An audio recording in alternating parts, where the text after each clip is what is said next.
Maka hendaklah kemudian kita di dalam belajar dan menuntut ilmu menghadirkan niat, untuk 4 hal. Ya. Nasihat yang pertama adalah hendaknya ketika kita belajar dan menuntut ilmu, kita hadirkan niat kita untuk 4 hal. Hal yang pertama, niatkanlah dengan belajar dan menuntut ilmu itu adalah untuk semakin mengenal Allah Subhanahu wa taala. Ini yang pertama.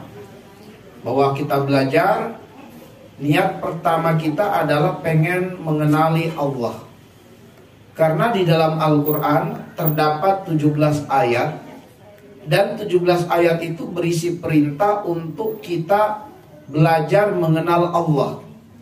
Dan kita akan temukan di dalam beberapa surah di mana terdapat perintah wa'lamu i'lamu fa'lamu. Ya, wa'lamu annallaha, i'lamu annallaha, fa'lamu annallaha, wa'lam annallaha, wa'lam annahu. Ada begitu banyak ayat, semuanya berisi perintah agar kita itu belajar untuk mengenal Allah Subhanahu wa taala. Ya, di antaranya Allah mengatakan wa'lamu annallaha ma'al muttaqin. Belajarlah dengan mengenali Allah, bahwa Allah itu dekat dengan orang-orang yang bertakwa. Maka ini adalah hal yang pertama yang kita niatkan dalam belajar, dalam menuntut ilmu, adalah untuk semakin mengenal Allah Subhanahu wa taala. Yang kedua, dalam menuntut ilmu hendaknya kita niatkan untuk semakin menumbuhkan rasa khasyah, rasa takut di hati kita kepada Allah. Dan ini adalah indikator ilmu itu bermanfaat bagi seorang hamba, yaitu dengan belajar, dengan menuntut ilmu, bertambah rasa khasyah, bertambah rasa takut kepada Allah. Kalau kemudian belajar tapi tidak bertambah rasa takut kepada Allah, perlu dievaluasi niatnya dalam belajar dan menuntut ilmu. Karena di dalam surat Fatir, khususnya di ayat yang ke-28, Allah memberitahukan kepada kita semua, innama yakhsyallaha min ibadihil ulama. Sungguh yang takut kepada Allah itu adalah orang-orang yang berilmu. Maka di sini memberikan kepada kita suatu petunjuk bahwa harusnya dengan bertambahnya ilmu adalah bertambah rasa takut kepada Allah.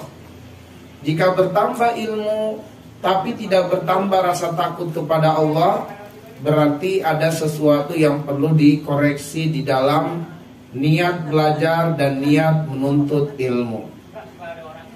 Baik, ini adalah hal yang kedua di dalam niat. Hal yang ketiga dalam niat kita adalah kita belajar menuntut ilmu itu kita niatkan untuk menundukkan hawa nafsu.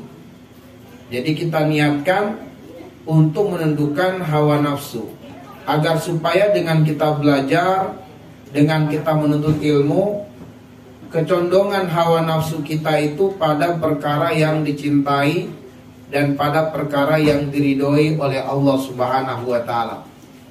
Jika kita belajar menuntut ilmu tapi kecondongan syahwat kita masih pada sesuatu yang Allah belum cintai, masih pada sesuatu yang Allah belum ridhoi, maka ini juga menunjukkan masih ada yang keliru dan salah dalam belajar dan menuntut ilmu. Ya, jadi kita niatkan, kita kenapa pengen belajar, kenapa pengen menuntut ilmu, supaya kecondongan syahwat kita itu dapat tunduk, sehingga kecondongannya pada perkara yang dicintai dan diridhoi oleh Allah Subhanahu wa taala, bukan pada perkara yang lalai dan melalaikan.